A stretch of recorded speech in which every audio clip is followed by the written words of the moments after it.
이거 빠진 거 아니야? 이주일 집사님. 인순이가 빠진 권선님. 조금 늦게 왔을 수도 있어. 어제 부랴부랴 읽었어. 설마 저게 내 자리는 너무 아니겠지? 자리가 왜 바뀌었지? 배치가 바뀐 것 같아. 왜? 여기 앉으려고 하는 거잖아.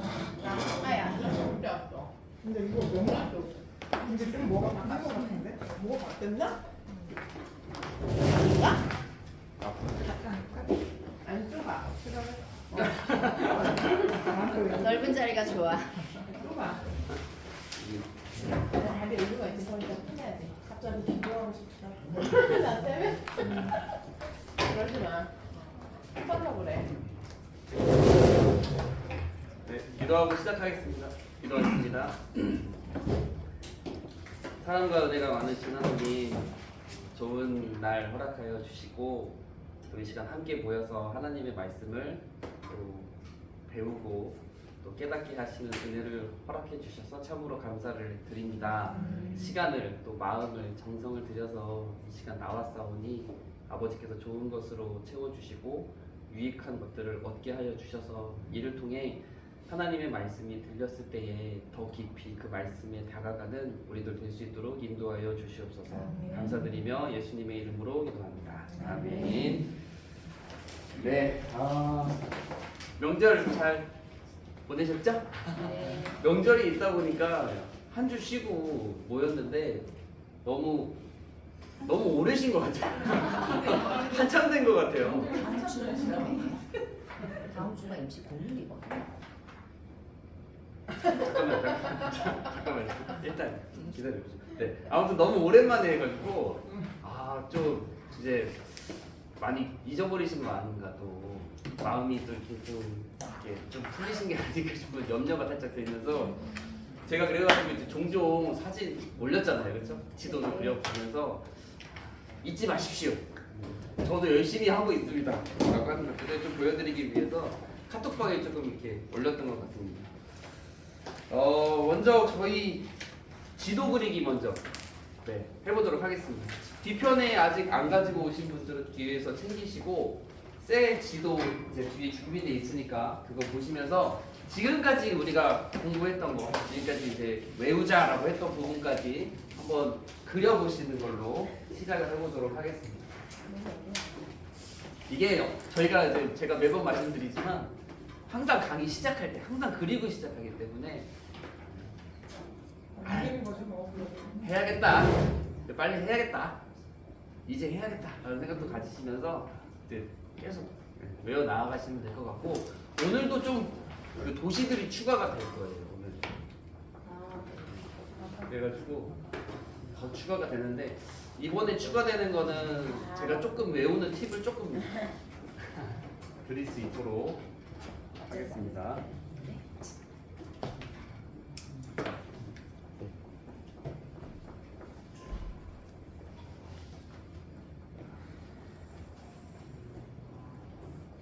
이렇게 너무 막 그 지역 나누면서 너무 이렇게 힘들게 생각하지 않으셔도 대충 어느 정도만 구분만 되면 괜찮으니까.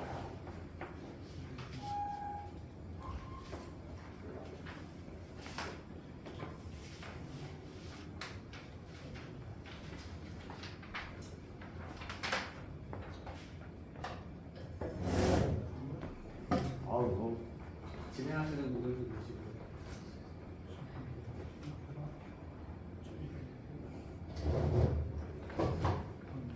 지금 또 새벽 예배 때 오늘 1차 전도여행 뒷부분 해가지고 아마 오늘 새벽 예배 나오신 분들은 이거 내 친숙한 지명들 내가 많이 그리는데 어딘지 아는데 약간 그런 부분들이 좀 많이 등장했었습니다. 그래서 이고니온, 뭐 루시드라, 더베 뭐 이런 데 등장했잖아요. 그래서 아탈리아 뭐 이런 데 나오고 버가 나오고.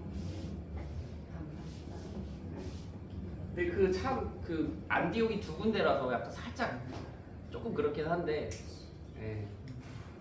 수리아의 그 시작하는 안디옥과 갈라디아 지역에 있는 obsidian, 리오 이두 군데 구분 조금 해야 되는 부분이 있고요.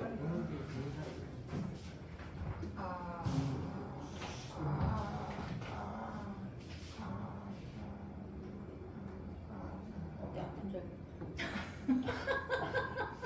근데 상황은 저희 아니었어? 아픈 거 같지? 속았어.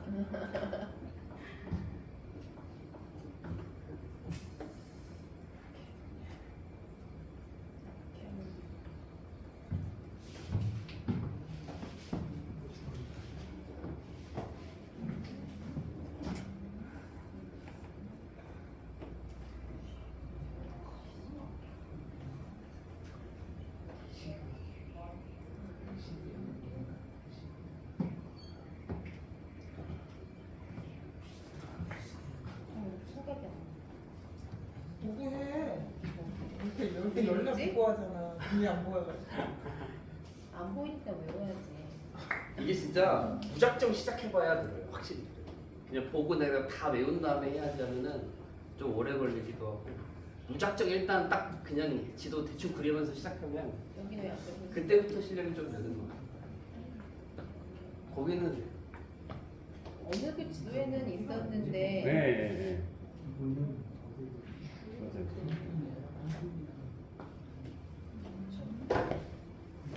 제가 제 맘대로 외워서 어떻게 알았었는데?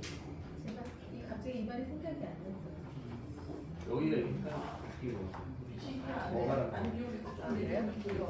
뭐가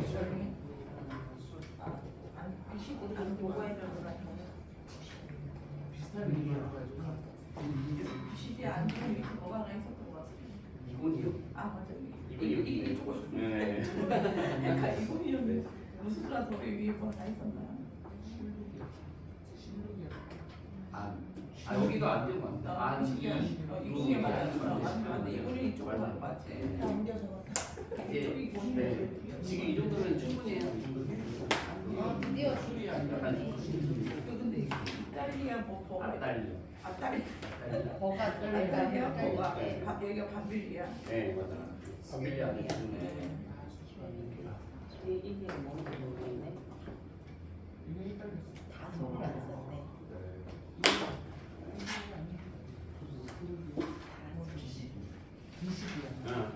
생각이 안 나는 거 보고 해야 돼. 내가 생각 나는 데까지만 하시고 나머지는 좀 보고 하시고.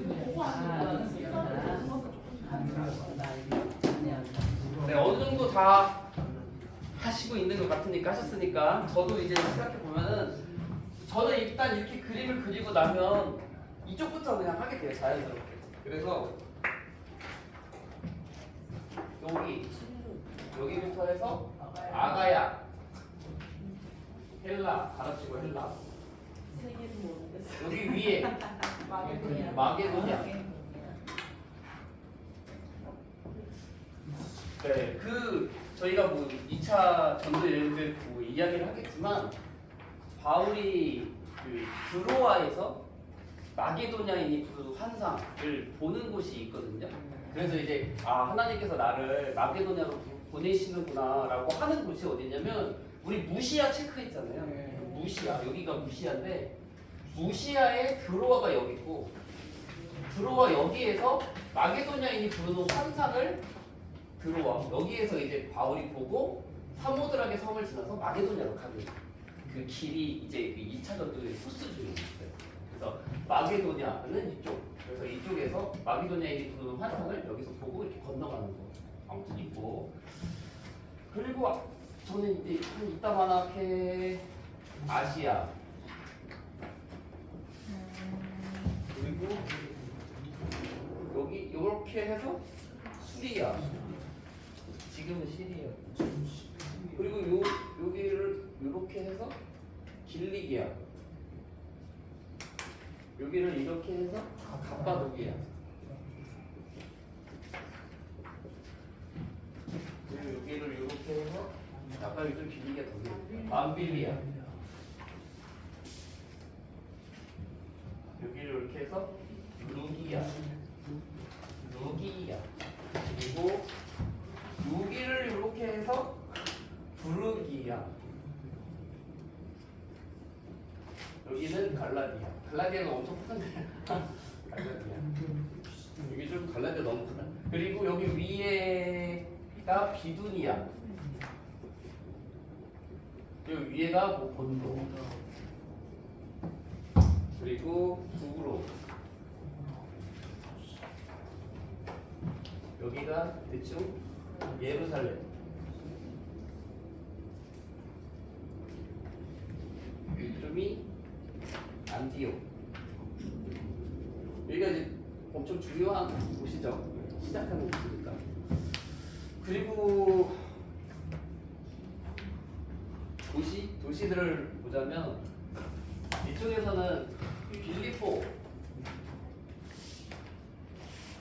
근데 그 빌립보가 2차 전도 여행을 보면 그 마게도냐의 첫 성 빌립보라고 하는 말이 등장은 하는데 이 사이에 한 군데 더 들렸다가 가거든요. 여기 한 군데가 더 오늘 배우긴 할 건데 여기가 어디냐면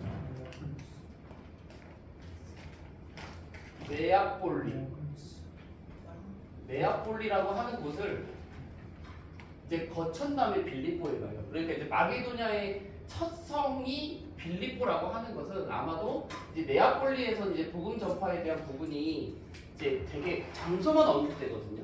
지명, 그러니까 거쳐가는 곳으로서 등장해서 네아폴리에서는 이제 복음 전도가 거의 이루어지지 않았을 것이고 이제 큰 마게도냐 지역에서 큰 복음의 진전은 이 빌립보에서 있었기 때문에 이제 마게도냐의 첫성 빌립보라고 하는 말이 이제 좀 있는 것 같아요. 그리고 데살로니가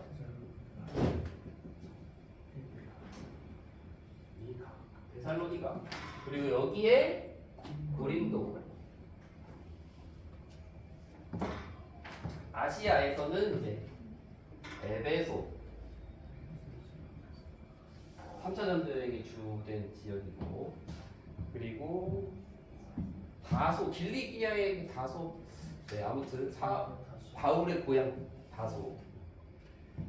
자 이제 여기까지가 처음에 우리가 배웠던 데고 이제 그 다음에 알려드린 여기 지역 갈라디아 지역의 도시가 이제 어제랑 오늘 새벽 예배 때 있었던 1차 전도 여행 지역들이거든요. 그래서 안디옥에서 여기에 한국 실루기아, 여기에 살라미, 여기에 바보, 여기에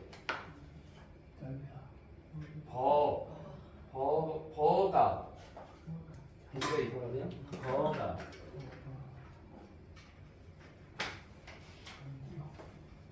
버가에서 이렇게 쭉 위로 가서 비시디아 안디옥 여기 이쪽으로 좀 가서 이고니온 이쪽으로 조금 대각선을 약간 이게 삼각형 느낌이거든요.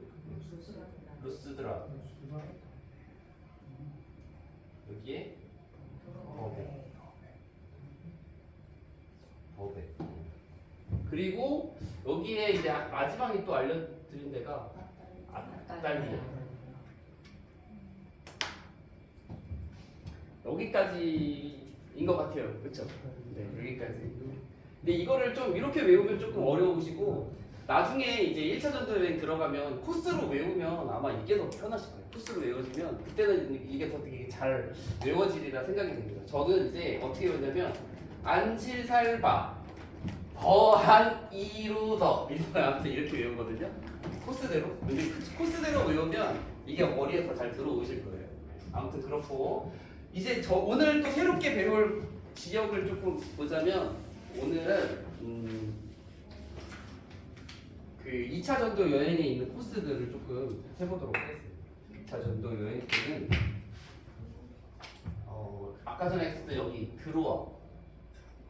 드로아를 여기 아시아 안에 무시아가 있고 이 무시아의 작은 도시가 바로 드로아예요.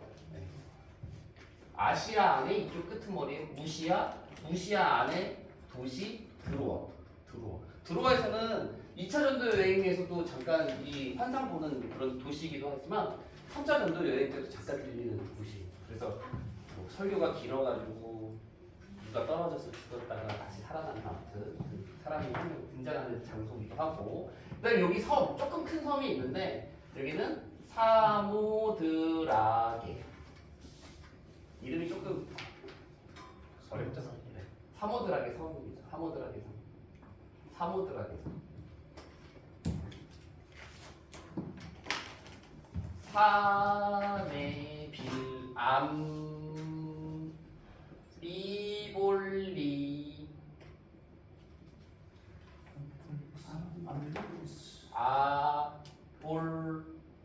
아볼로니아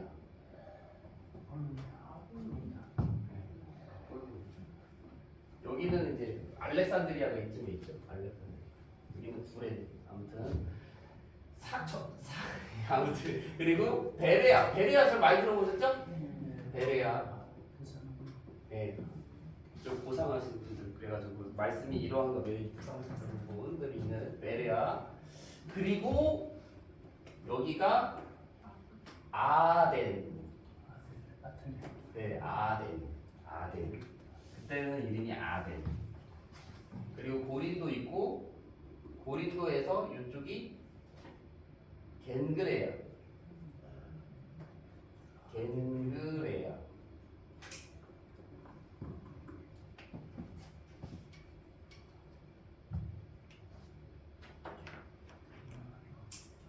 여기도 네, 가이사랴.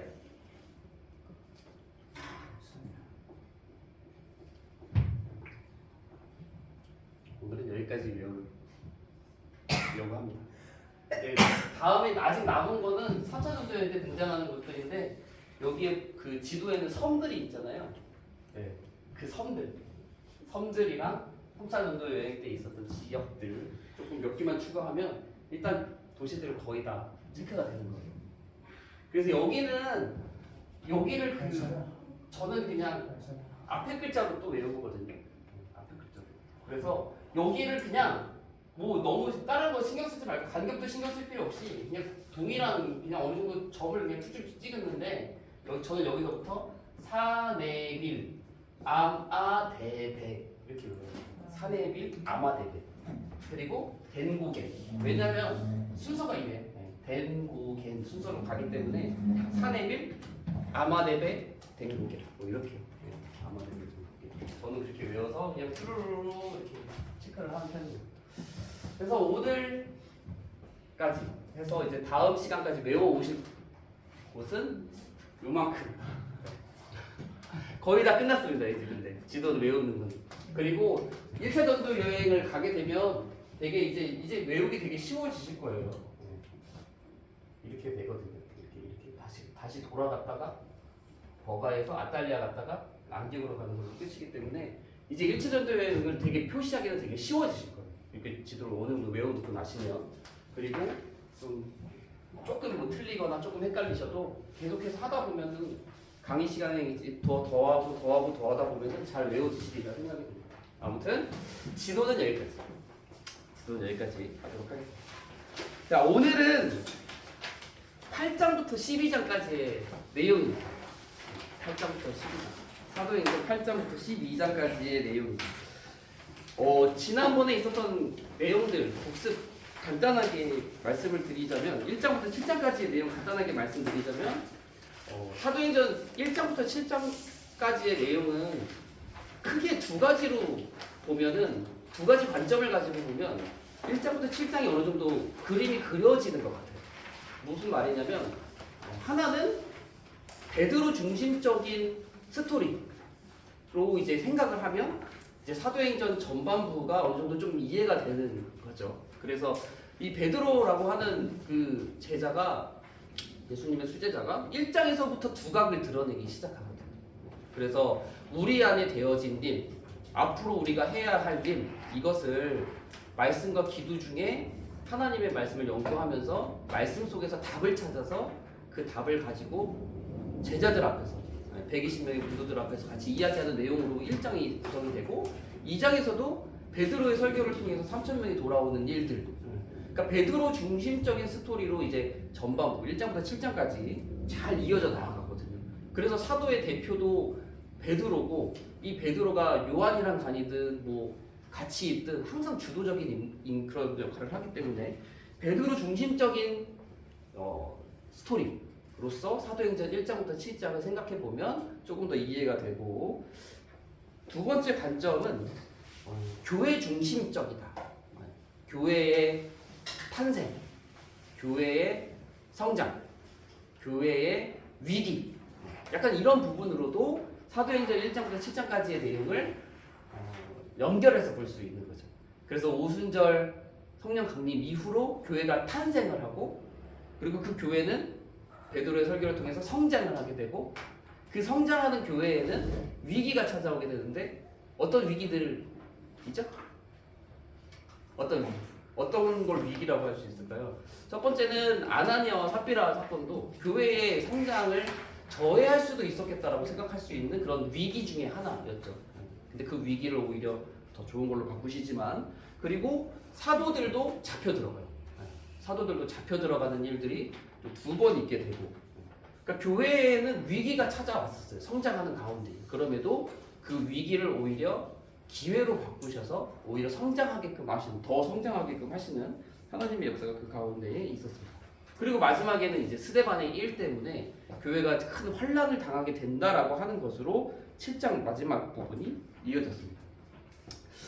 지금 참 그 타이밍이 참 잘 맞게 새벽 예배 그 말씀이 사도행전 말씀으로 또 가고 있기 때문에 되게 좀 좋은 것 같은 부분도 많이 참 있습니다. 그래서 오늘은 8장부터 12장까지의 내용을 같이 공부를 해보고자 합니다. 그래서 이제 이 8장에서는 8장부터 12장까지도 베드로 중심적이기는 해요. 베드로 중심적이기는 한데 그 안에 이제 빌립에 대한 내용, 그리고 바울에 대한 내용이 조금씩 들어가 있고, 그래도 베드로의 이야기가 제일 많이 있는 것 같습니다. 그리고 13장 다음 시간부터는 이제 바울 중심적으로 바울 중심적으로 쭉 나가게 되는 것들을 같이 나누게 될 것입니다. 그래서 오늘 8장 내용부터 이제 보게 되면은 복음의 확장, 복음이 예루살렘을 넘어라고 제가 소제목을 적어놨고, 그래서 스데반의 일로 환란을 받아서 사도 외에는 유대와 사마리아 모든 땅으로 흩어지게 되었다. 그래서 그 예루살렘 안에 머물러 있었던 그 복음, 그 초대교회의 그 복음이 이제 그 스데반의 일로 환란을 받아서 사람들이 다 유대와 사마리아로 흩어지게 되었다라고 하는 것으로 시작이 되죠. 하나님의 뜻, 예수님께서 명령하셨던 것도 이제 너희가 권능을 받고 예루살렘과 온 유대와 사마리아 땅까지 증인이 되리라라고 하신 말씀 속에서 이제 그 복음이 예루살렘에만 머물러 있지 말고 이제 유대와 사마리아로 온 세계로 퍼져야 된다라고 하는 것을 분명히 예수님께서 말씀을 하셨는데, 그럼에도 불구하고 그 복음은 항상 예루살렘 안에만 갇혀 있었던 그런 상황 속에서 이 스데반의 일의 그 환란을 다른 관점에서 보면은 어찌 보면 교회는 되게 위기고 되게 연약한 일들이지만, 그럼에도 불구하고 복음을 퍼뜨리기 위한, 유대와 사마리아 지역을 넓히기 위한, 온 세상으로 뻗치게 하기 위한 하나님의 뜻이 분명히 그 안에 담겨 있었다라고 볼 수가 있습니다. 근데 여기서 이제 사울이 또 한 번 등장을 해요. 7장 마지막에도 이 스데반의 그 죽임 당함을 되게 마땅하게 여기고 증인들의 옷을 맡았던 사울이 이제 8장에 또 등장을 하는데, 이 사울이 교회를 잔멸할 때 남녀를 끌어다가 옥에 넘기니라고 하는 말씀이 초반부에 담겨져 있습니다. 근데 여기에서 이제 제가 공부하다 본 건데, 여기서 잔멸할세, 이 잔멸이라고 하는 말 별로 안 들어보이시는 단어일 거예요, 성경 속에서. 왜냐하면 제가 찾아보니까 신약 성경에서 이 잔멸하다라고 하는 이 원어가 한 번밖에 안 쓴대요, 여기서. 그리고 구약 성경에서도 시편 80편 13절에만 쓰였다고 합니다. 근데 이게 시편 80편 13절에 어떤 의미로 쓰였냐면, 멧돼지가 포도원을 짓밟아서 황폐하게 하는 모습, 그게 이 잔멸하는 단어랑 똑같은 이제 의미로 쓰여져 있는 거예요. 그러니까 이 사울의 그런 기독교인을 억압하는 그런 모습이 포도원을 짓밟아서 황폐하게 하는 아주 그런 대단한 탄압을 이 사울이 앞장서서 했다라고 하는 것을 생각해 볼 수가 있습니다. 그리고 이제 8장에 가면 이제 빌립의 전도에 대한 부분이 이제 되게 이제부터는 빌립의 이야기가 쭉 적혀 있어요.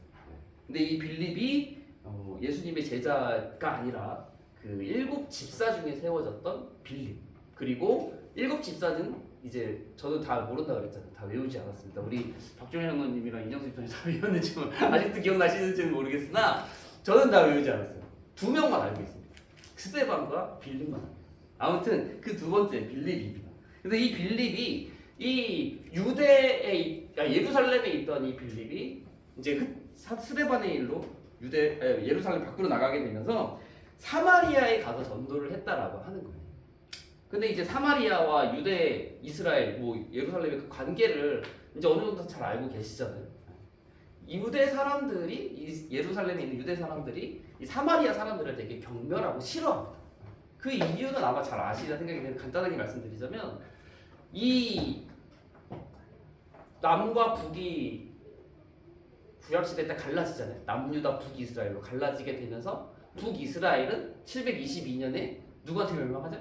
아수르라고 하는 강대국한테 그 당시에 세계를 지배하고 있었던 아수르라고 하는 제국한테 북이스라엘이 멸망하면서 이 아수르라고 하는 제국의 그 통치 방법이 되게 온화한 게 아니라 자기네들의 그런 민족들을 그 점령지에다가 보내서 거기에서 이제 결혼하게 하고 살게끔 하면서 이제 피를 섞게끔 하는 그런 통치를 펼쳐요. 그러니까 이 사마리아 이 지역에 있던 북이스라엘 사람들이 그때 당시에 혼혈인들로 가득 차게 되는 일이 발생을 하게 되는 것이고, 그래서 유대적 그런 혈통을 중시하는 유대인들이 사마리아인을 되게 미워하고 싫어하고 천대할 수밖에 없었던 상황이 그때 이후로 벌어지는 것이기도 하고, 또 한 가지는 이제 그 북이스라엘과 남유다가 갈라지면서 이미 남유다는 정통적 다윗의 그 왕가의 계보를 따르지만 북이스라엘은 이제 너희들은 우리 다윗 왕과의 다윗 혈통이 아닌 다른 지파에 들어 왕들이 계속해서 교체되는 이제 너네들은 진짜 정통 유대인이 아니다라고 하는 생각도 남유다, 유다 사람들에게는 있었다라고 하는 거죠. 그렇기 때문에 이제 사마리아를 되게 경멸하고 싫어하는 거예요. 예수님 시대에도 뭐 잘 아시듯이 다 이렇게 지나가지 않잖아요. 사마리아 사람들이 싫어하고. 아무튼 그런 과정 속에서 이 빌립 집사는 사마리아로 가서 복음을 전했다라고 하는 것입니다. 그러니까 빌립 집사의 이 사마리아 전도가 그런 관계를 알고 있으면 되게 이제 대단한 거죠. 훌륭한 일이었죠. 그래서 빌립이 가서 전도를 하기 시작하는데 엄청나게 큰 놀라운 역사가 일어나게 됩니다. 그래서 병 고침의 그런 기적들도 일어나게 되고 사람들이 그래서 그것들을 보고 빌립을 따르게 됩니다. 그 결과가 무엇이냐? 성경 속에 되게 간단하게 짧게 이렇게 적혀 있어요. 그 성에 큰 기쁨이 있더라.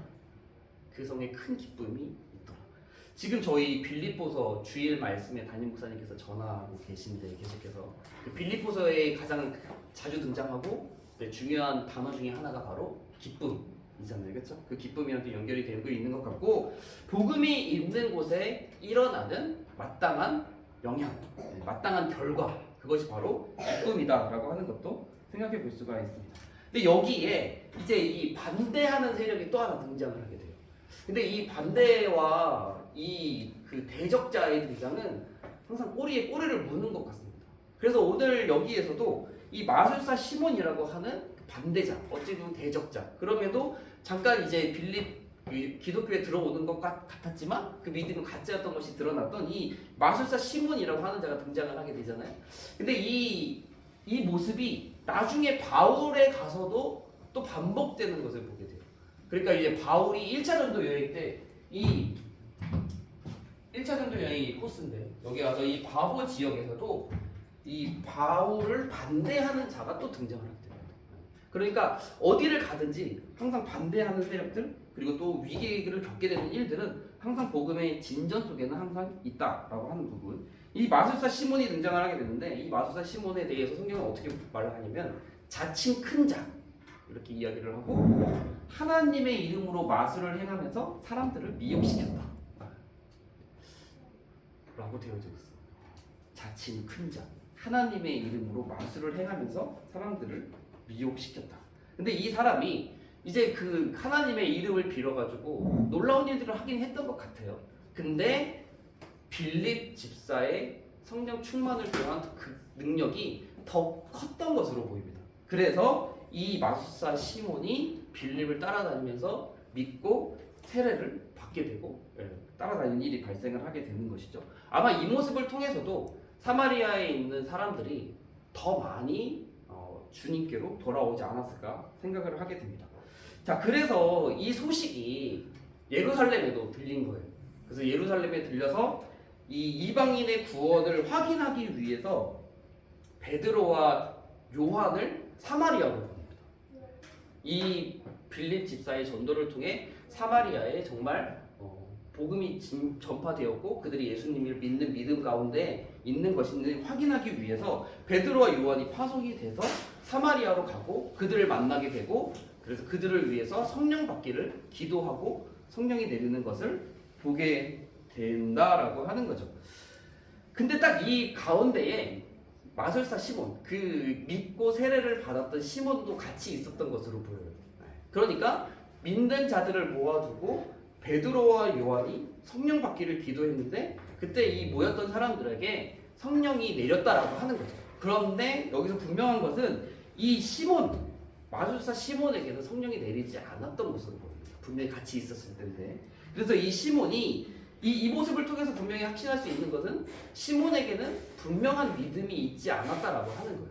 그러니까 이 빌립을 따라다니면서 뭐 믿었다 그리고 뭐 세례도 받았다라고 되어져 있지만 그의 마음 가운데는 자기보다 더 큰 능력을 행하는 빌립을 따라다니면서 그 마술적인 능력을 배우고 싶고 자기도 얻고 싶어 하는 그런 마음들이 있었던 것이죠. 그래서 진짜 믿음은 없었고 그래서 이 시몬이 베드로와 요한이 성령 받기를 기도하는 자마다 성령 받자 나도 그거를 하고 싶다. 그래서 나도 내가 안수하는 사람마다 성령 받기를 구하죠.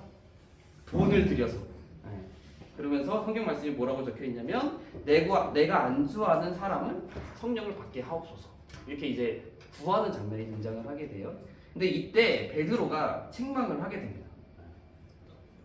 하나님의 은으로 살 줄 알았느냐라고 하면서 이제 이 시몬이 마음을 돌이키도록 하는 것도 있고 또 한 가지는 이제 그 이후에 우리들에게도 주는 도전인데 불순한 의도로 하나님의 은혜를 얻고자 하는 것을 경계하는 것으로도 우리에게 도전이 되는 부분이기도 합니다.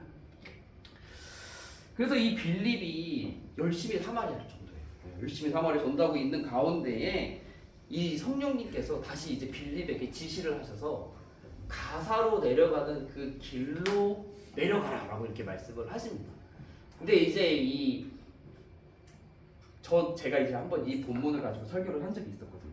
근데 이제 설교를 할 때 저는 이제 무슨 생각을 했냐면 저는 사역자의 입장에서 생각을 하게 되잖아요. 아무래도 이제 어떻게 보면 되게 간단한 거는 그거예요. 빌립이 사마리아에서 열심히 전도하고 있었고 그 사마리아 안에 큰 복음의 능력 때문에 많은 사람들이 주께 돌아오는 상황이었고 그때 성령님께서 이 빌립에게 분명하게 말씀하셔서 가사로 내려가는 길로 내려가라. 이제 이 사마리아가 이제 이쯤에 있거든요. 사마리아가 이쯤에 있으면 가사로 내려가는 길이 아니라 이쯤에 있어요. 여기가 가사 지역이에요. 그러니까 이렇게 내려가라는 거예요. 그래서 이제 내려가라라고 말씀을 하시는데 빌립이 내려갑니다. 근데 바로 내려가요. 근데 이 빌립이 이 말을 듣고 내려가는 이 빌립의 모습을 보면서 저는 좀 여러 가지 생각을 하게 되는 거죠. 무슨 말이냐면 사역자의 입장에서 보면요, 이 사마리아는 지금 엄청나게 부흥하기 시작하려고 하는 참인 거예요. 복음이 전파가 됐고 그 복음을 통해서 많은 능력들도 일어났고 많은 사람들이 주께 돌아왔어요. 제가 만약에 빌립이라면 여기는 지금 열심히 더 전도를 하고 성경 공부도 더 열심히 하고 바른 진리 가운데 세워서 이 사마리아를 정말 이제 부흥시키고 막 더 성장시키고 싶은 마음이 있었을 것 같은 생각이 드는 거예요, 저한테. 근데 빌립은 그 말씀을 딱 듣자마자 그 모든 것을 내려놓고 포기하고 이제 가사로 내려가는 길을 갔다라고 하는 거죠.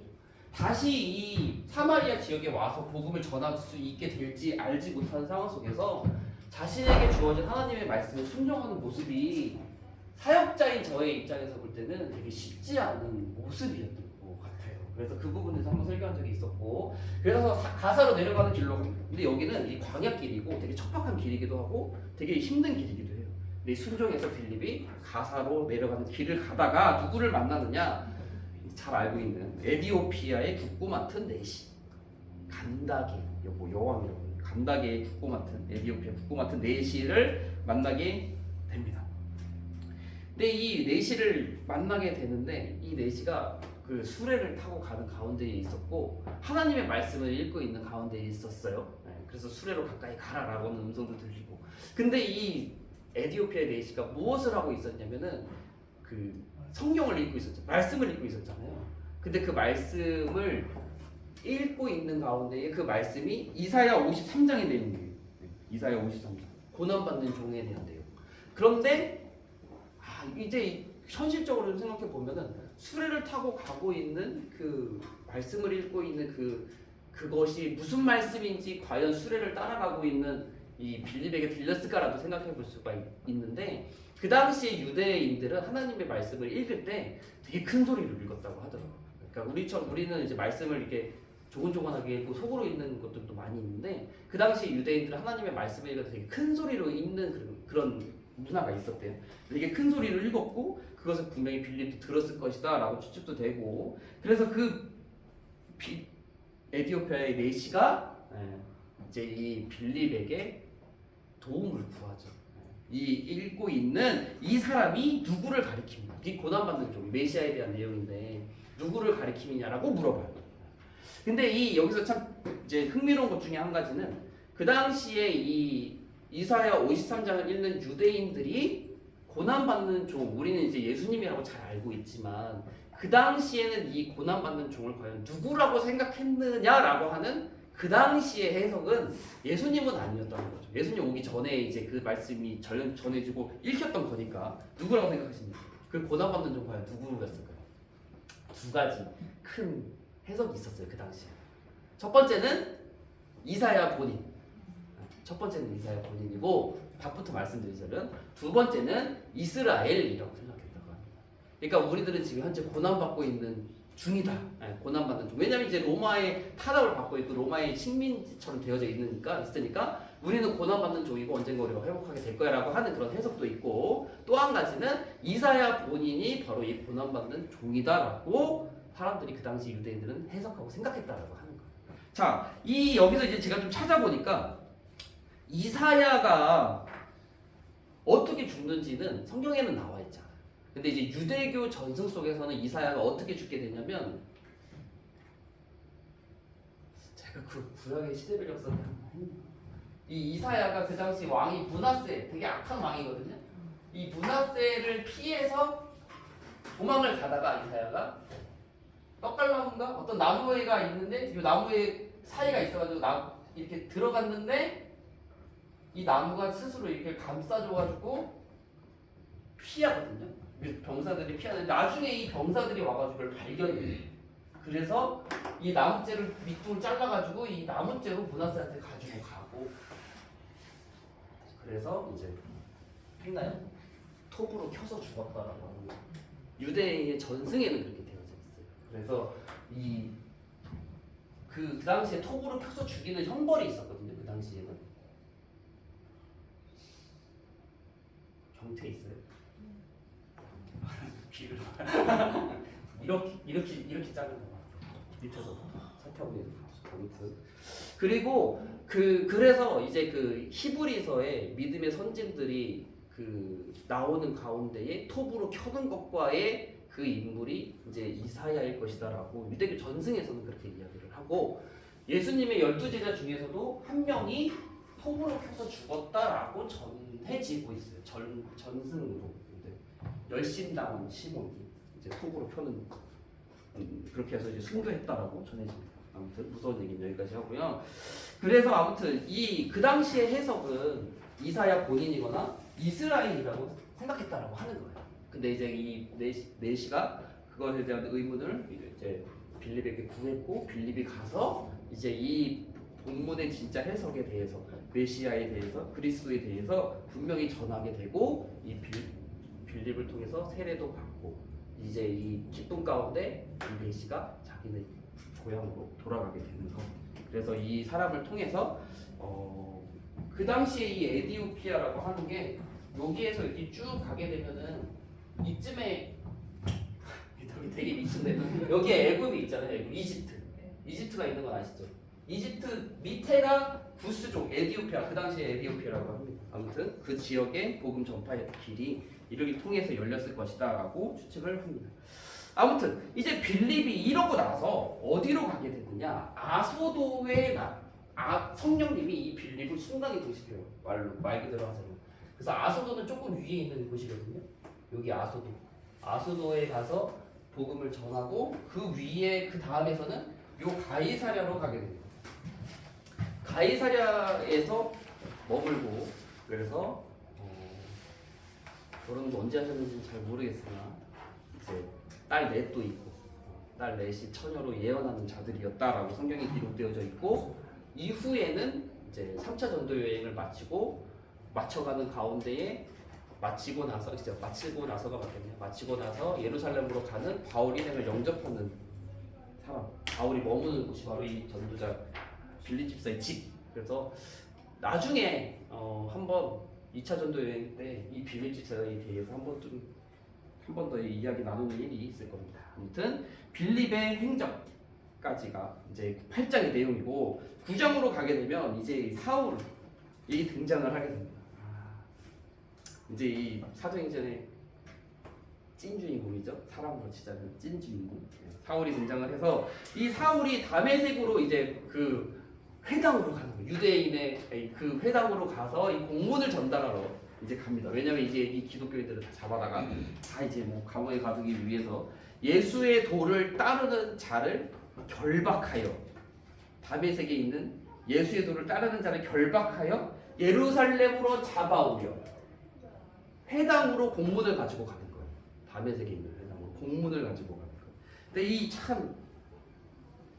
이 사울의 회심이 이 35년 정도라고 하고 이때 사울의 나이가 30대 초반이라고 합니다. 이었을 것이라고 추정합니다. 그러니까 이제 거의 그 31세, 32세 뭐 이 정도인 것 같아요. 나이가.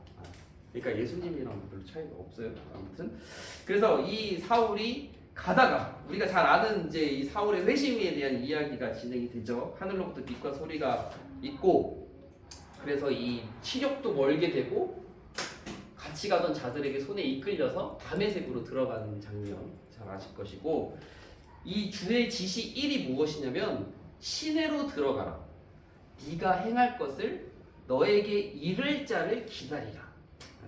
시내로 들어가고 그 시내에서 어떤 집에 머물면서 내가 너한테 이를 것을 너에게 알려줄 어떤 사람을 기다려라 라고 하는 것이 주님의 지시였고 그래서 이 사울이 사흘 동안 보지 못하고 먹지도 마시지도 아니하니라. 큰 충격을 받고 먹지도 마시지도 않으면서 이제 자신의 지금까지의 신앙과 인생 그리고 예수 그리스도를 만남으로써 새롭게 된 인생 그것이 되게 충돌했으리라 생각이 돼요. 근데 이 사흘 동안 보지 못하고 먹지도 마시지도 아니하니라. 그러니까 사흘 동안 보지 못하고 사흘 동안 어둠 가운데 있는 3일, 그렇죠? 3일 동안 어둠 가운데 있는 이 모습이 이제 어떤 인물들이랑 이제 우리가 잘 알고 있는 인물들이랑 조금 겹치는 부분이 있잖아요, 그렇죠? 그래서 구약 시대에 가면은 물고기 뱃속에 있었던 요나의 모습과 겹치고 그리고 또 이제 예수님의 모습과도 겹치는 부분이 좀 있습니다. 그래서 주의 지시 두 번째는 이제 아나니아라고 하는 사람한테 가는 거고 우리 아나니아 하면은 이제 그 아나니아와 삽비라가 먼저 떠오를 수도 있는데 그 아나니아와 삽비라는 이제 일찍 죽었고 이제 이 아나니아는 예수님의 제자예요. 주의 제자 아나니아가 다메섹에 살고 있는 제자였고 이 아나니아에게 주님의 지시가 아나니아한테 가서 아나니아한테 이 사람은 그 이제 바울이 있고 사울에게 가서 안수하여 이제 눈을 뜨게 하라. 이제 이 지시가 이제 아나니아에게 주어지는 거예요. 그 아나니아에 대한 거는 제가 내일 설교인데 이 아나니아에 대한 본문으로 정했습니다. 그래서 주의 지시 사울의 반응부터 아나니아의 순종까지가 내일 제가 하는 설교 내용이에요. 아무튼 그래서 이 아나니아가 주님의 말씀을 딱 듣고 이제 순종해가지고 가가지고 이제 안수하고 눈을 뜨게 하는 장면.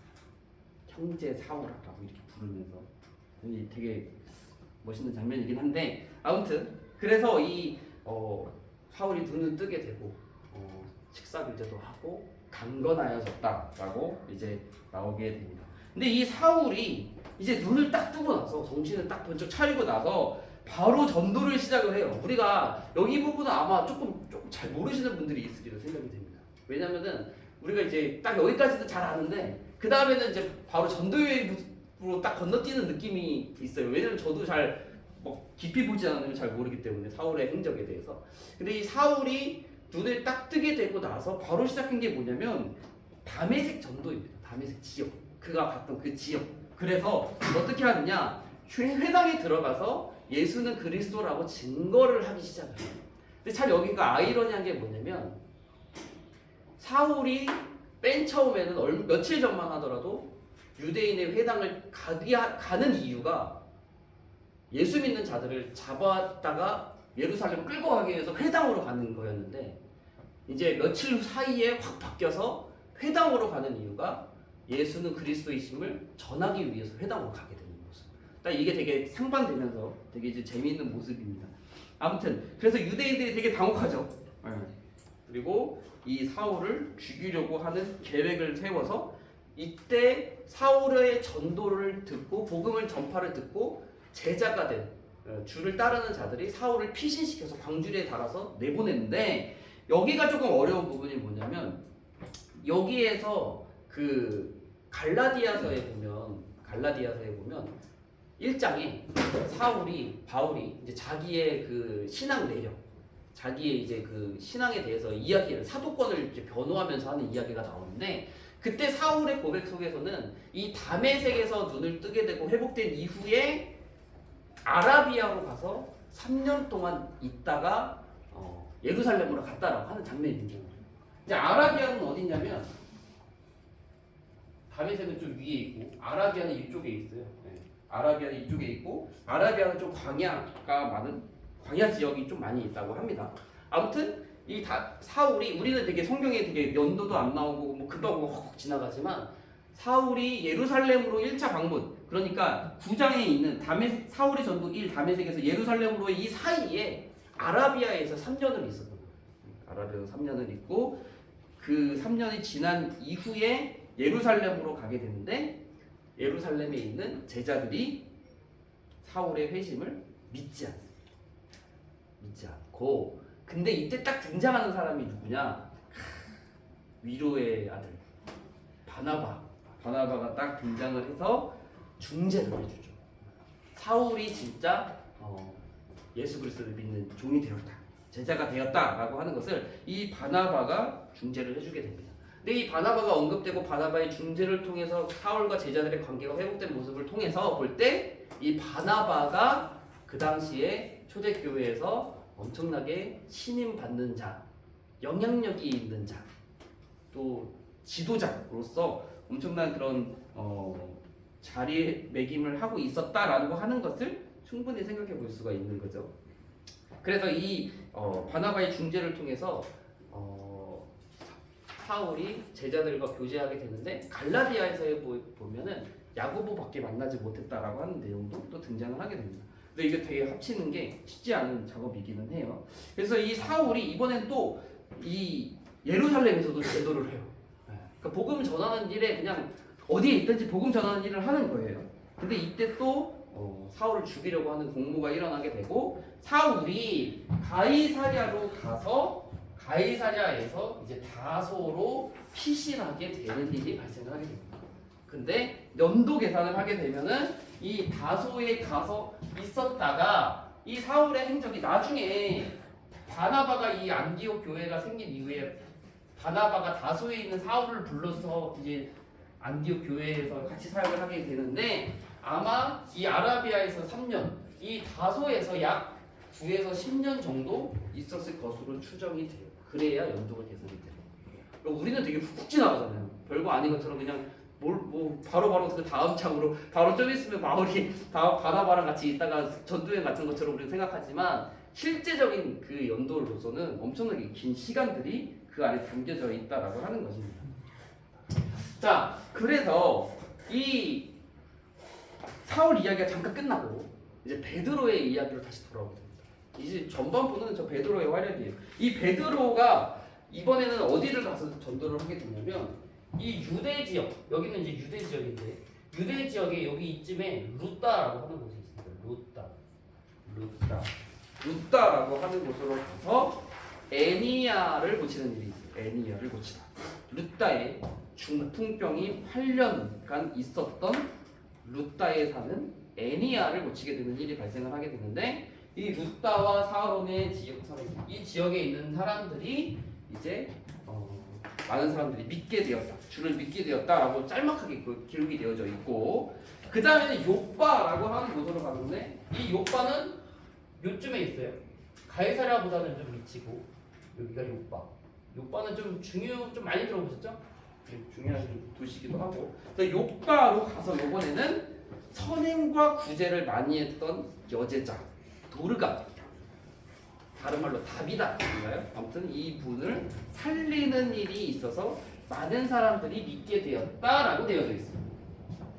그리고 나서 이 베드로는 무두장이 시몬의 집에 머물렀다. 요바에 있는 무두장이 시몬의 집에 머물렀다로 이제 9장이 마치게 되는데 9장의 내용이 바로 유대와 사마리아로 복음이 확장되는 게 구체적으로 그려지는 거예요. 그렇죠? 그래서 베드로의 전도는 유다로 확장된 복음. 앞부분에 있었던 빌립의 전도는 사마리아로 확장된 복음. 그래서 예수님께서 말씀하셨던 온 유대와 사마리아라고 했던 부분의 지경까지의 복음의 분명한 확장이 되었다라고 하는 것이 빌립과 베드로를 통해서 분명히 이제 기록이 되어져 있는 것, 성취가 되는 부분 그런 게 있습니다. 자, 이제 10장으로 넘어가 보면 우리가 또 유명한 또 이야기죠. 베드로와 백부장 고넬료의 이야기가 이제 10장에 있습니다. 그래서 이 고넬료가 가이사랴의 백부장, 이 가이사랴 계속 등장하는데 이 가이사랴의 백부장이고 경건하고 경외하는 자, 구제하는 자, 기도하는 자. 엄청나게 되게 타이틀이 너무 많아. 훌륭한 분이세요. 그래서 이 고넬료가 있고 주의 사자가 이 고넬료에게 베드로라 하는 시몬을 청하라라고 이렇게 고넬료에게는 그렇고 베드로에게는 베드로가 기도하러 지붕에 올라갔는데 주의 환상이 보여서 내 귀퉁이에 맨 이 동물들이 이렇게 내려와가지고 잡아먹어라라고 하는 거. 먹지 않습니다. 지금까지 먹지 않았습니다. 하고 이렇게 이야기하는 게 3번 있잖아요. 그렇죠? 3번. 근데 분명히 이 잡아먹어라라고 하는 것에는 유대인들이 먹지 말아야 하는 음식이 포함되어 있었던 것을 충분히 상상해 볼 수 있고 근데 이게 무슨 의미인지 베드로가 이 환상을 3번 연달아 봤음에도 불구하고 그때 당시에는 바르게 분명하게 깨닫지 못했던 것으로 보여요. 그러니까 3번이나 있었던 것으로 보이기도 하고 근데 이 잡아먹어라라고 하는 말씀 속에서는 지금까지 구약에서 먹지 말라고 했던 음식을 이제 신약 시대가 되면서 이제는 먹어도 된다라고 하는 음식에 대한 문제가 아니다라고 하는 것은 아마 잘 아시리라 생각이 듭니다. 이제는 구약 시대에서 신약 시대가 됐으니까 먹지 말라고 음식을 먹어도 돼라고 하는 의미가 아니라 그렇죠? 이제 이방인들도 구원의 대상에 포함되었다라고 하는 것을 인정하고 받아들이고 실행에 옮겨라라고 하는 말씀으로서의 그 환상이다라고 하는 거잖아요. 유대인들은 지금까지도 이제 예수 그리스도를 믿는 자들 역시도 그들 안에는 이제 오해가 있었던 거죠. 어떤 오해냐? 유대인에게만 구원이 있고 이방인들은 부정해서 구원받지 못하고 그들이 구원받을 수 있는 유일한 방법은 할례를 받고 유대교를 개종해야만 그들이 구원을 받는다라고 하는 것에 아직도 매여 있는 그들의 오해 가운데 있는 거죠.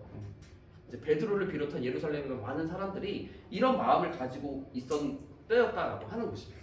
그래서 주님께서 환상을 보여주시고 고넬료 사건을 통해서 이방인에게 구원의 문이 활짝 열려져 있음을 유대인들에게 분명히 깨닫도록 하기 위한 사건이죠. 그래서 이제 결국 이제 베드로가 고넬료가 보낸 사람들과 함께 또 몇 명의 제자들과 함께 고넬료의 집으로 가서 고넬료 집에 갔더니 고넬료가 자기만 있는 게 아니라 가족들과 주위 사람들까지 불러 모아서 그를 청해서 그에게 이제 하나님의 말씀을 듣는 내용. 그리고 그때 하나님께서 성령을 부어 주심으로써 말씀 듣는 모든 사람이 성령과 세례를 받게 되는 일이 발생을 하게 됩니다. 10장의 내용이고 그 이후에 이제 11장에는 베드로가 예루살렘 교회에 보고하게 되는데 할례자들이 비난이 있어요. 할례자들의 비난. 네가 무할례자의 집에 들어가 함께 먹었다라고 하는 이야기가 성경 말씀에 기록이 되어져 있는데 이거는 이제 유대인들은 왜 이방인들과 같이 식사를 하면 안 되는데 이걸 말한 게 아니라 사실 그들의 마음속에서는 무할례자들이 그들이 복음을 받는 것이 합당하냐 옳으냐 그러니까 할례자들은 이 그들 안에 이제 무할례자들 그러니까 유대교로 개종하거나 유대교로 들어오지 않은 자들 이방인들에 대한 배척에 대한 마음 또는 그들보다 자기네들은 우월하다라고 하는 마음들이 있었던 거예요. 그런 상태에서 네가 무할례 집에 들어가서 함께 먹었다라고 이제 꼬투리를 잡는 것이죠. 베드로가 설명을 하는데 결국에는 이 되어진 일들에 대해서 차근차근 하나하나 다 이야기를 하고 그들도 우리와 같은 성령을 받았다라고 이야기를 하게 됩니다. 그리고 이것을 통해서 이제 교회가 인정을 하게 되는 일이 발생을 해요. 그래서 결론적으로 그들이 어떤 결론을 내리느냐 그러면 하나님께서 이방인에게도 생명 없는 회개를 주셨도다라고 이렇게 이야기를 하고 이것이 나중에 발전되어져서 1차 전도여행, 바울의 1차 전도여행이 끝난 이후에 예루살렘 회의, 사도행전 15장에 있는 예루살렘 회의에서 이제 이방인 문제에 대해서 이방인들을 우리가 받아들이되 그들에게 이제 할례를 해야 하느냐 말아야 되느냐 어디까지 해야 되느냐에 대한 것들을 15장 예루살렘 총회라고 하는 그 1차 총회에서 결정하는 것으로 이제 이어져 나가게 되는 거예요. 자 이제 11장에 되게 중요한 또 사건이 생기는데 안디옥 교회가 생기게 돼요. 이 안디옥 교회의 설립. 근데 이 안디옥 교회는 최초의 이방인 교회라고 하는데 확인할 길은 없으나 최초의 이방인 교회로 하고 근데 여기에 참 중요한 내용이 뭐냐면 우리는 되게 쉽게 지나가는 내용인데 무엇이냐면 이 안디옥의 최초로 인지는 정확히 알 수 없으나 성경에 기록된 것으로 볼 때는 가장 먼저 안디옥에 가서 복음을 전한 사람들이 누구냐라고 하는 거야. 근데 이게 조금 알면 재밌어요. 누구냐 어떤 사람이냐면 구브로 사람들. 안디옥에서 복음을 전한 사람은 구브로 사람과 구레네 사람들. 구브로 사람과 구레네 사람이 안디옥에서 복음을 전했는데 이방인 사람들이 그 복음을 듣고 예수 그리스도를 믿게 되고 더 많아지는 일이 발생해요. 그러니까 최초의 복음을 전한 전파자들은 구브로 출신과 구레네 출신이었다라고 하는 것입니다. 안디옥에서 복음을 전한 사람이. 근데 이 구브로가 어딘지 다 아시죠 이제? 여기고 구레네가 어디냐면은 여기 이렇게 내륙으로 이렇게 쭉 이어질 때 여기 밑에 이쪽에 있어요. 구레네. 여기가 구레네인데 좀 더 밑에. 구레네 하면은 뭐가 떠오르시죠? 구레네 사람 시몬 예수님의 십자가를 대신 지고간 사람 구레네 사람 시몬이 저기가 구레네고 구브로는 아무튼 우리가 잘 알고 있는 곳입니다. 근데 이 구레네 사람과 구브로 사람이 안디옥에서 최초로 복음을 전했고 그래서 안디옥 교회가 설립이 되고 믿는 사람들이 많아졌습니다. 그래서 이 예루살렘 교회가 저번에는 사마리아로 누구를 보냈죠? 확인하기 위해서 베드로와 요한을 보냈다면 이번에는 예루살렘에서 이 안디옥으로 바나바를 보내게 됩니다. 바나바. 아까 그 바나바. 이 바나바 진짜 중간중간 계속 나오죠. 그렇죠? 맨 처음에는 이제 사도들의 발 앞에 그 토지를 팔아가지고 바치는 사람으로 잠깐 딱 등장했다가 그 이후에는 이제 사울과의 뭐 중지에 대한 이야기에 대한 것도 나오고 오늘에서는 이 예루살렘 교회에서 이제 안디옥 교회로 파송하는 첫 번째 목회자가 되는 모습이에요. 그러니까 되게 점점 이게 엑스트라 단역에서 점점 중책을 조금씩 맡아가는 느낌도 이제 들고요. 그래서 이 바나바를 보낸 이유도 이제 생각해 볼 수 있어요. 왜냐하면 이 예루살렘에서 이 안디옥으로 바나바를 보낸 거는 나름대로 탁월한 결정 중에 하나였다고 하는 거예요. 우리가 지금까지 이 상황을 안다면 이 구브로 사람과 구레네 사람이 안디옥에서 복음을 전했기 때문에 이 안디옥 교회는 구브로와 구레네 사람들의 약간 뭐 영향력이라던가 또는 그런 지역의 사람들이 좀 많이 있었을 것으로 충분히 상상해 볼 수 있고, 이 바나바가 고향이 구브로예요. 구브로 사람인 이 바나바가 안디옥을 보내는 게 예루살렘 교회에서는 결정이 되게 탁월한 것이었다라고 하는 거죠. 이 전후사상을 알게 되면. 그래서 이 바나바가 적격인 자였기도 하고, 그래서 이 바나바가 안디옥 교회에 가서 복음을 전하고 주께 더 많은 사람들이 오게 되었다라고 하는 것입니다. 그런데 여기서 끝이 아니라 이 바나바가 이 사울을 되게 마음에 많이 부었던 것처럼 보여요. 그렇죠?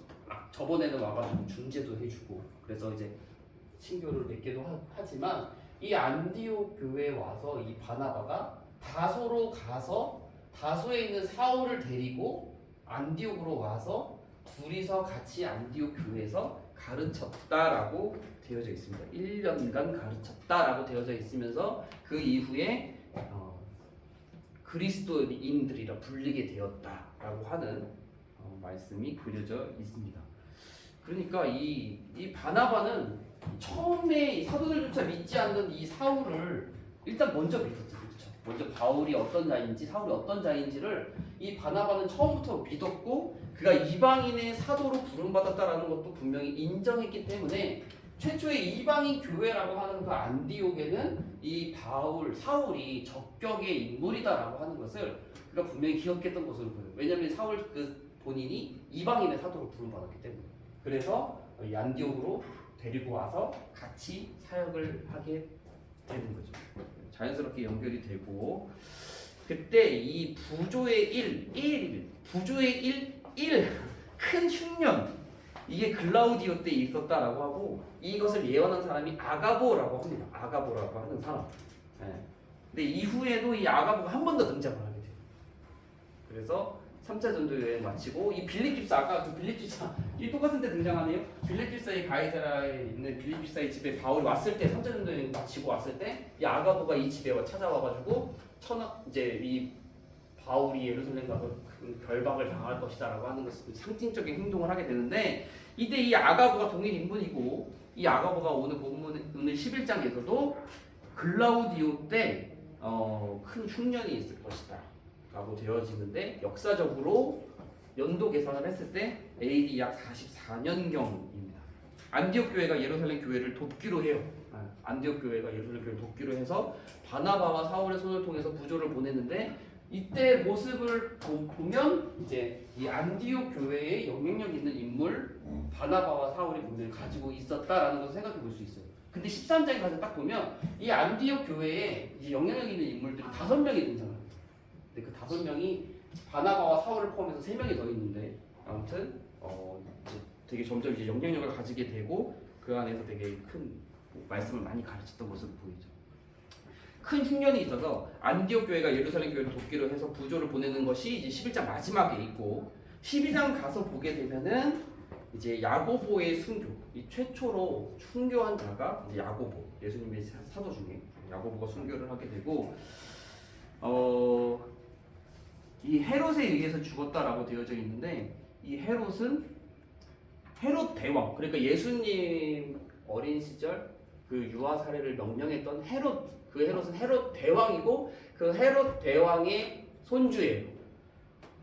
그러니까 헤롯이 그냥 헤롯이라고만 나와서 이 헤롯이 어떤 헤롯인지 잘 구분은 되지는 않는데, 이 헤롯은 그 헤롯 대왕의 손주, 헤롯 아그리파 1세라고 하는 이름입니다.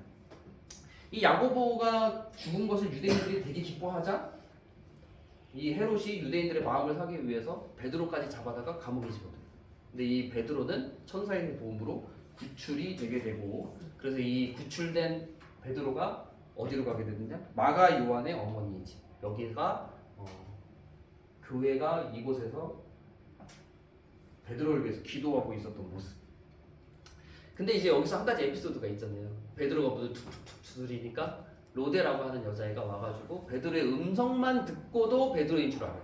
그러니까 이제 베드로가 그 집도 되게 자주 갔었고 친분이 있었고 잘하는 관계다라고 알 수 있고 이 로데라고 하는 여자아이가 이제 그 미처 문을 열지 못하고 안으로 들어가가지고 베드로가 왔다라고 이제 이야기를 하잖아요. 그랬더니 이 사람들이 믿지 못한 거예요. 열심히 기도를 하고 있었지만 믿지 못하고 그 베드로가 아니라 그의 천사일 것이다. 천사가 아니냐라고 하는 이야기를 합니다.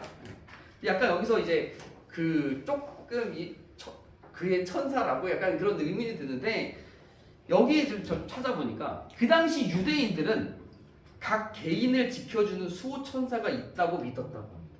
그 당시의 사람들이. 그러니까 그 사람마다 그 자신을 지켜주는 수호 천사가 있다고 하는 믿음이 그들 가운데 있었던 것을 보여요. 그래서 이 수호 천사가 찾아와서 베드로가 죽었다라는 사실을 알려줬을 것이라고 이 사람들이 생각한 것이 아닐까라고 이렇게 해석하는 그런 주석도 본 것 같습니다.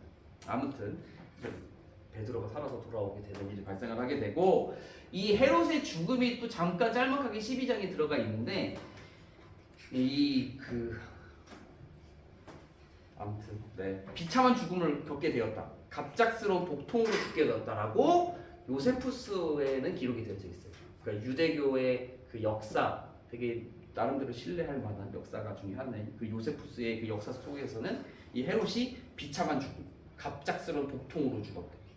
그러니까 그 고통이 시작된 이후로 5일 있다가 죽게 되었는데 몸이 썩어서 벌레가 생겨났다라고 이렇게 기록이 되어져 있어요. 그러니까 성경 말씀에서는 벌레에 먹혀 죽었다라고 되어져 있는데 약간 좀 연결되는 부분이 있고 그래서 이 부조의 일 1이 11장 마지막에 있고 부조의 일 2가 12장 마지막에 있습니다. 그러니까 부조를 마치고 바나바와 사울이 안디옥으로 복귀했다라고 하는 내용이 있어요.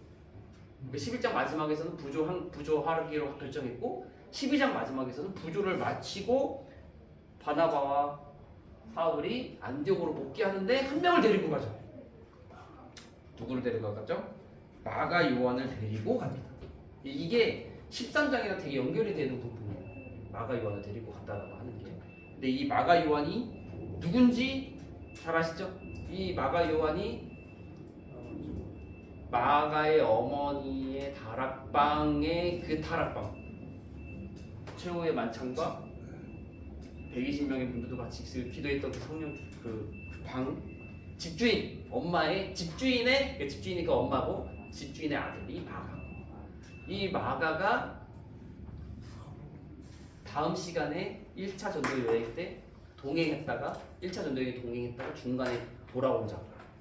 나중에 베드로하고도 같이 있고 나중에는 바울에게도 인정받는 사람이고 마가복음을 쓴 사람이 바로 이 마가입니다. 그래서 마가 되게 중요한 인물이에요. 그래서 마가에 대한 것도 따로 한 번 더 보는 시간이 있습니다.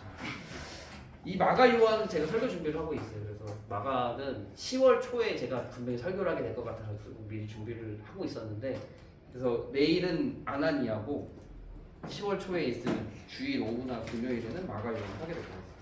아무튼 그래서 오늘은 12장까지 8장 12장까지의 내용을 같이 살펴봤습니다. 지금까지가 이제 사도행전 전반부 교회 그리고 베드로 중심적인 그런 모습이었고 다음 시간부터가 이제 바울 중심적이고 우리가 좀 본격적으로 좀 더 깊이 있게 보고자 하는 전도 여행이 다음 주 본격적으로 시작이 되는 거예요. 그래서 그렇게 아시면 될 것 같고 오늘 지도의 도시들이 좀 더 많이 추가가 됐습니다. 2차 전도 여행의 도시들까지 추가가 된 상태인데 이 부분까지 잘 외워오시면 될 것 같고 이제 조금 많이 좀 어려워하시는 분도 계실 수 있어요. 근데 1차 전도 여행 다음 주에 하는 1차 전도 여행의 코스랑 이제 이 부분들은 반복이 되는 부분이고 코스대로 외우면 되게 좀 더 수월하시리라 생각이 듭니다. 그러니까 너무 걱정하지 마시고 지금까지 해오시던 대로 꾸준하게 하루에 한 번씩 하루에 한 번씩 그림 그리면 분명히 다 외우실 수 있습니다. 이렇게 외워보시면서 같이 나누면 될 것 같습니다. 네, 오늘 여기까지 하고 마치도록 하겠습니다. 제가 기도하겠습니다. 사랑과 은혜가 많으신 하나님, 또 우리 귀한 날 허락하여 주셔서 또 사도행전과 바울의 전도 여행 또 시간을 마칠 수 있도록 은혜를 주셔서 감사를 드립니다. 하나님의 말씀이 어떻게 신약시대에 성취되어져 가는지, 그 놀라운 기쁨의 복음이 어떻게 우리에게까지 전달되었는지, 그 모습들을 우리가 주의 깊게 살피게 하여 주시고, 또한 이것을 기뻐하고 감사함으로 받을 수 있도록 하시며, 또한 각자의 자리에서 공부할 수 있도록 하나님께서 지혜와 능력을 주셔서 이 내용들을 잘 기억하고 또 잘 마음 가운데 두면서 언젠가 사도행전의 말씀이 우리에게 선포되고 들려졌을 때에 더 깊이 있게 다가와 더 큰 은혜를, 또한 더 큰 감동으로 하나님 아버지께 영광 돌리는 우리도 될 수 있도록 인도하여 주시옵소서.